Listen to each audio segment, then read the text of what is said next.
All right, guys, so this past week I played this deck to locals, the newest Tord list, or Tord deck, the Mega Absol, Mega Kangaskhan box, whatever you want to call it. And yeah, it was really fun. I had a lot of fun playing this deck, so just wanted to quickly go over the deck list and then show you guys 4 games that I played at my locals this past Monday. And yeah, you guys can see how I did in those games, but let's just quickly go over the deck list. We got the 2 Mega Absols. There are a little bit of changes just because I didn't have all the cards and just decided to tweak it a little bit, but we got the 2 Mega Kangaskhan's, the 2 Cornerstone Ogrepons, which were the VIPs this night, especially against the Goldengo decks. Goldengo doesn't really have a good answer for that right now. I guess recently they have been adding some different techs, and there was actually one tech in one of the games that you guys will see, but yeah, love the Cornerstone. Then I have 1 Yveltal and 1 Latias EX. I only had the 1 Yveltal when I was first building this list. I did find the second, but honestly, I feel like 1 is fine. I don't think you need to.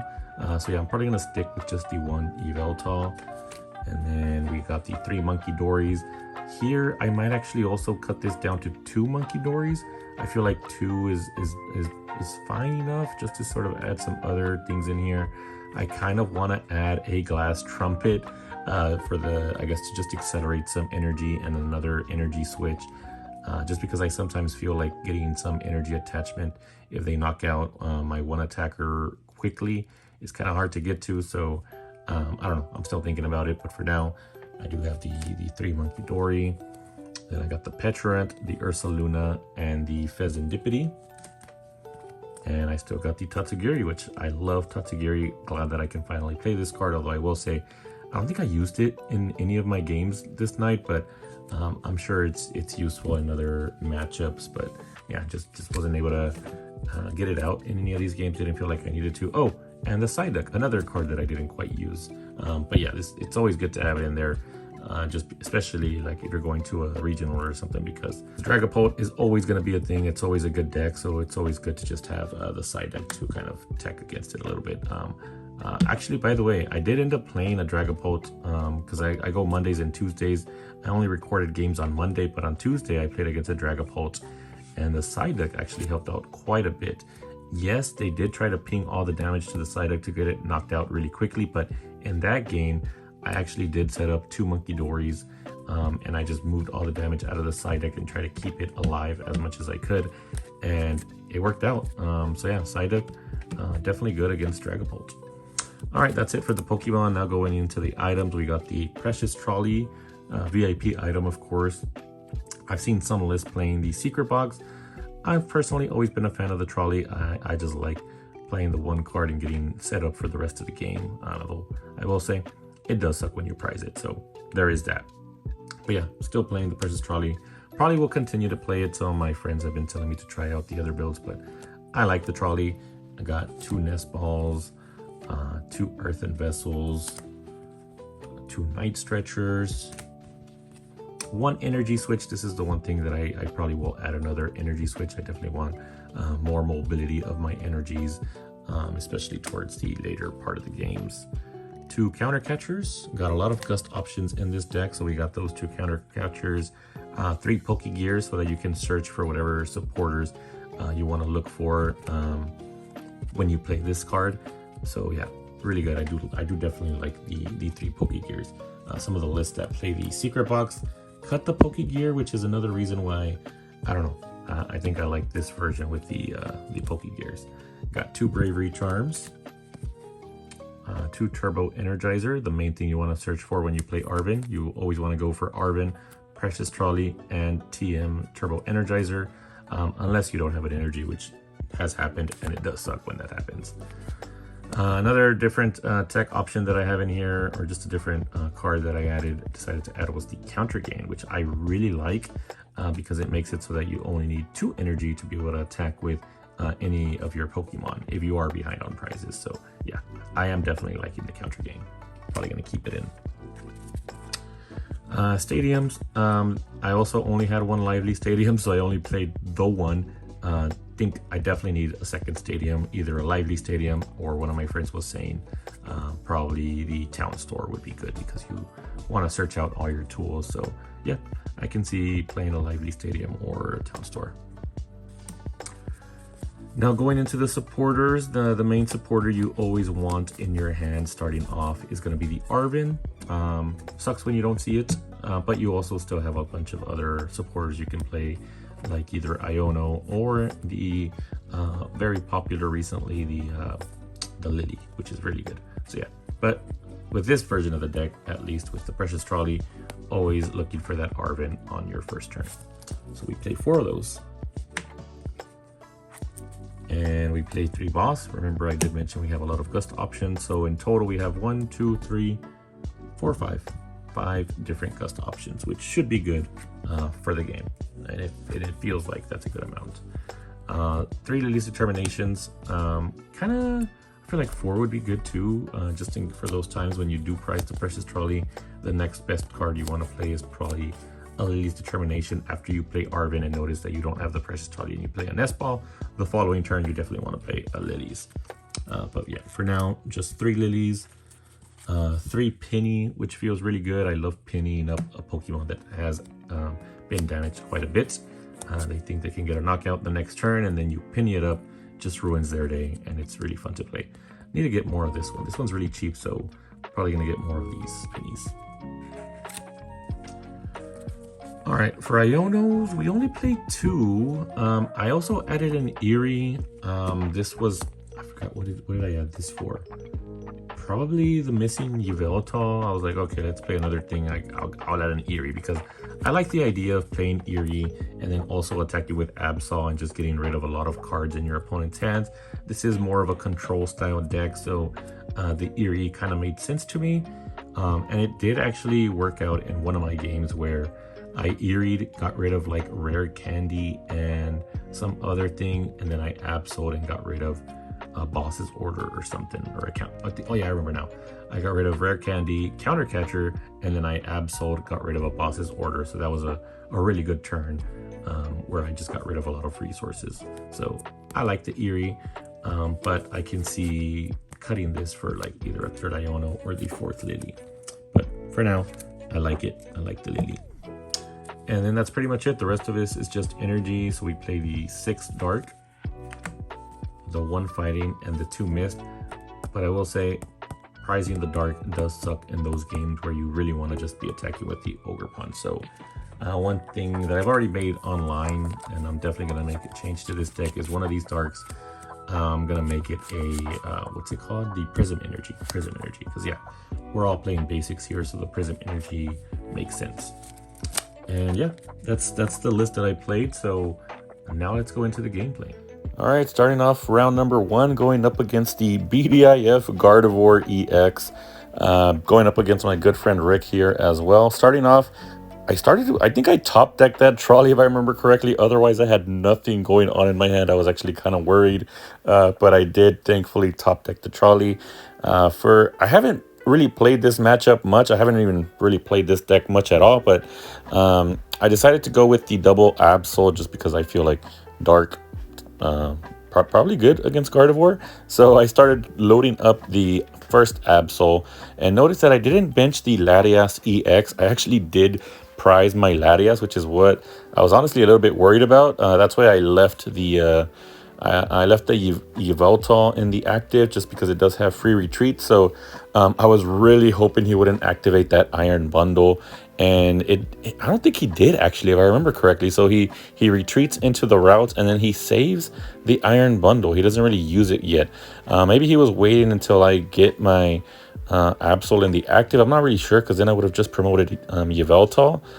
So yeah, I don't know, but did get to keep my Yveltal in the active, and then my second turn, all I did was attach Pass because, like I said, had nothing else really going on my first hand. They were able to Arven for Secret Box their second turn. so they're most likely going to be pretty set up here. Got an Earthen Vessel, getting rid of their Devo because it doesn't really do much here. And they're setting up their, what is that called? The Enamorous, which is the new tech card that showed up recently in one of the regionals. So loading that up, it does do quite a bit of damage. I was actually surprised when he hit me for 200, which he's about to do here in a bit. But I was finally able to get my Absol fully loaded, and I got the first attack in. Got to discard the lilies that he actually just grabbed from the secret box, but he ended up top decking a Professor's Research, which is kind of crazy. Gardevoir just always has it like that. They're always getting exactly what they needed, and if I'm not mistaken, I think he is going to go into a Gardevoir EX right here. Let's just see what he's doing. He has 2 monkeys on the bench. None of them loaded up with an energy quite yet. Oh, he's opening up his prize pack. Let's see what he gets. Nothing crazy. I did actually get the Umbreon EX from my prize pack, so that was pretty good. I did show it off at the beginning, but I went kind of fast, so I just attacked again. He did hit me for the 200 on his turn, and I knocked out the Enamorous and discarded just one of their rare candies. I know they play 3. He had 1 in hand, but just trying to get rid of those rare candies to prevent him from going rare candy into Gardevoir if he does play another Lilies, which he does right here. And I think he still gets it regardless. So yeah, taking out that rare candy didn't really do much there. So yep, there it is. Rare candy Gardevoir, even though I discarded one of them. I think he still had 2 in deck, which was enough for him to get the Gardevoir EX out. So right here, looks like he's going to copy my move and take a 3-price turn here. I was honestly in a pretty bad spot here. What do I end up doing here? Okay, so he discards a card. I think he discarded my boss's order. So yeah, I can't attack here. I don't have my monkey set up. I think I end up going for another Yveltal lock here. Let's see what I end up doing here. We Artizone. I think I'm going to get another monkey is what I'm thinking. If I have one in deck, which looks like I just don't get anything. Play Arvin for the energy. Oh, I remember now. I only played the Artizone to see if I had the pieces to get the knockout on Gardevoir, which I did, but the Mew had 3 damage counter, and my other Absol also had 3 damage counters on it. So if I knocked out the Gardevoir, he could still monkey and then just KO my Absol for game. So instead, I go for a Yveltal lock play, and kind of hope he doesn't have it like that, and it kind of worked out. So I boss up I counter catcher up the Pheasantipity and lock it in place. He does unfortunately have the Professor's Churro. He activates the Iron Bundle, and I promote Kangaskhan, and he tries to go for game here. He goes ahead and attacks with the Mew to try to get the 2 heads on it. Unfortunately though, he did hit tail, so he only hit for 200. So that was kind of a lucky on my end, but I mean, yeah, it's kind of unlikely that he would hit 2 heads. So I wasn't too worried about that. That's kind of why I promoted it. But the big thing was he did actually Monkey Dory the damage out of his Mew. So now if I knock out the Gardevoir, there's nothing for me to worry about in terms of him getting a knockout back on me. But I end up going for another lock play here and try to get his Monkey Dory stuck in the active here. I don't remember why I did that. There must have been a reason. I remember now. I didn't have the Dark Energy to be able to attack with Absol's second attack. So I did have to wait a turn so I could sort of draw into the energy. And his Iono actually helped me out. I was able to get a Night Stretcher, and then I counter-catchered the Gardevoir, knocked it out with the Absol my following turn. So his Iono definitely helped me out. I got rid of the Iono just basically to prevent him from seeing more cards. And I think that was pretty much it. There was nothing else he could do. He did Monkey Dory all the damage away last turn again, so there was no 6 damage counters on my Pokemon, and then I just knocked out the Mew EX the following turn. So yeah, it was a good game. Gardevoir still pretty tough. They could definitely still beat this deck pretty easily, I feel like. But yeah, this game I did end up getting the win. I am currently 1-0 going into game number 2. So yeah, going into game number 2, I end up playing a Marnie's Grimmsnarl deck, And I was actually, as I was starting this game, I had never played this matchup, and I was thinking about it as we were starting the game, and I was like, what do I want to do in this matchup? And I remembered that Marnie's Grimmsnarl does have an ability, so I'm guessing the game plan here is to just go in with Cornerstone. So that was what I was planning to do here. I did unfortunately have to end up starting the Pheasantipity, which I was worried about. I don't think I had much going on in my hand once again, so I believe it's literally just attach pass here. I do play this card right here, the Pokegear 3.0, try to find a supporter. I think I was looking for the Arvin, but I ended up getting the Iono. And yeah, it was a pass, but he also had kind of a small turn, slow start, and I think I did top deck once again the trolley, so that definitely helped me get set up. But as I was playing the trolley, I noticed one big thing was missing from my deck. Notice how I ended up benching more than just the Cornerstone, because I did end up prizing my fighting energy. So I was starting to get very worried here. I was like, okay, looks like I can't Cornerstone, so I need to somehow start getting some knockouts and hope that I top deck the fighting energy for my prizes. So that's the game plan right now, is to try to get knockouts as soon as possible. And unfortunately, though, as I was getting worried here, she did not set up any Marnie's Pokemon, so she kind of just passed again. And yeah, she had a very, very bad hand. I ended up getting the first attack in, took out the rare candy. She finally got the Impidimp, but I took out one rare candy, so it's gonna be kind of difficult for her to go into the Marnie's Grimmsnarl. And yeah, from here on, it was kind of just attach pass for her. It was not a very, very, very good game for her. Unfortunately, she did kind of brick, which I know that does tend to happen with these Marnie's Grimmsnarl decks every now and then. When it pops off, it's a pretty good deck, but when it bricks, as most decks, any deck sucks whenever you brick. I know I had it happen to me at my last regional. I bricked my last game, and it was not very fun. But yeah, I just kind of take out her Pokemon one at a time here. And yeah, I got game number 2. Very quick game here. So now let's go into game number 3, which I do end up playing against another good friend. He's playing Goldengo. He did have one mulligan, so I got to see an extra card there. And Goldengo, very easy. Again, the game plan here is going to be Cornerstone, but he did have a little surprise for me, which you guys will see here later. But yeah, the game plan here for me was going to go try to get straight into the Cornerstone Ogerpon. So let's see what my first turn looks like here. He's already setting up all his Goldengos. He had a very good turn 1. Let's see what I end up doing here. My turn 1, which I did have Arvin, so of course Trolley and the Turbo Energizer. And we're going to go ahead and bench both of my Cornerstone. I did have both of them, and I believe I did have my fighting energy in this game.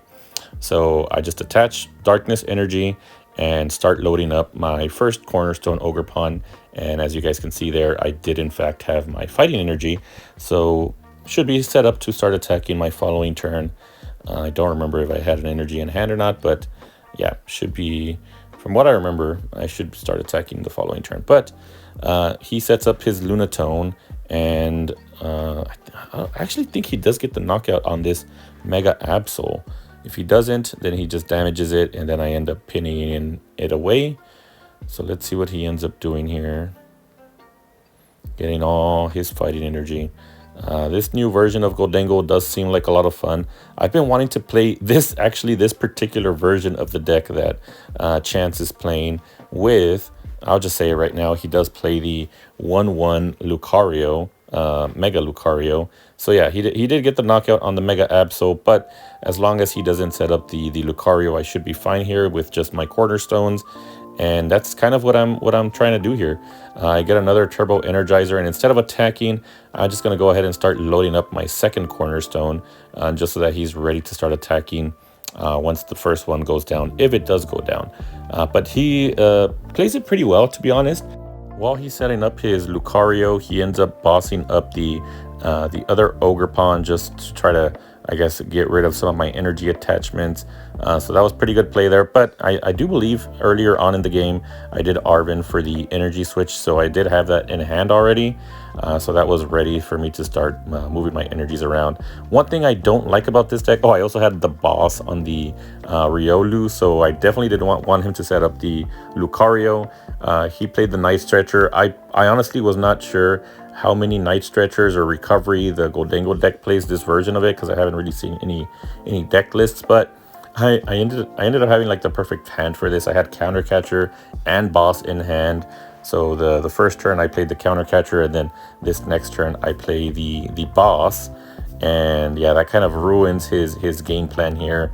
After the game, he did tell me that he only runs one Night Stretcher, so that means that there's no more recovery for this Riolu after this next turn when I knock it out after playing Boss. So I just go ahead and retreat Boss and take out that Riolu, and at this point there's nothing much he can do. All he has now is Goldengos and Soul Rock, so he can attack with Soul Rock, but it's gonna take quite some time to be able to get a knockout, and I run 3 pennies. So yeah, I think at this point the game was over, and he ended up conceding to me before the game even ended. He realized there was nothing else he could do. So yep, Goldengo, very easy if they don't play that Riolu. If they do play the Riolu and the Mega Lucario, then yeah, you definitely have to get lucky like I did there too, and have 2 Gust options available to take care of those Riolus right away. So yeah, that's pretty much it. I think I'm gonna go ahead and end this game here, and let's go on to game number 4, which is another Goldengo. At the beginning of this game, though, I still wasn't sure what I was playing. He started the Soul Rock, so it could have been the Riolu deck, but yeah, I wasn't sure yet. So I was a little bit worried, because I feel like Riolu definitely does have a good matchup into this deck. But yeah, then afterwards he set up all of his gimme goals, and I was like, okay, I'm ready to go. We're gonna go ahead and do the same game plan and just start attacking with this Cornerstone Ogerpons.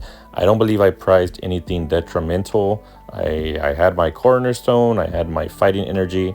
I do believe I prized one of my Cornerstones. So instead of playing the Trolley, I just went ahead and grabbed the Nest Ball just to set up one of these Cornerstones, because I did prize one of them. And yeah, that was pretty much all I did. I just set up the one Cornerstone. This version of this Goldengo list did not play the Riolu. He did, however, play the Cramorant. He did tell me that after the game. He was planning to get some chip damage in with the Soul Rock and then take a knockout with the Cramorant. But unfortunately, after I played my first penny, he just scooped it up, and that was pretty much game. I did also lose part of my recording here, which is why I'm telling you guys everything that happened later in on the match, because the video does cut off here pretty soon. But yeah, the game was really easy. Ended up going 4-0 for the night and got $20 worth of credit. So yeah, it was my first time playing the deck in person. Had a lot of fun with it. Definitely do plan to play it some more, and maybe we'll play it to LAIC. We'll see.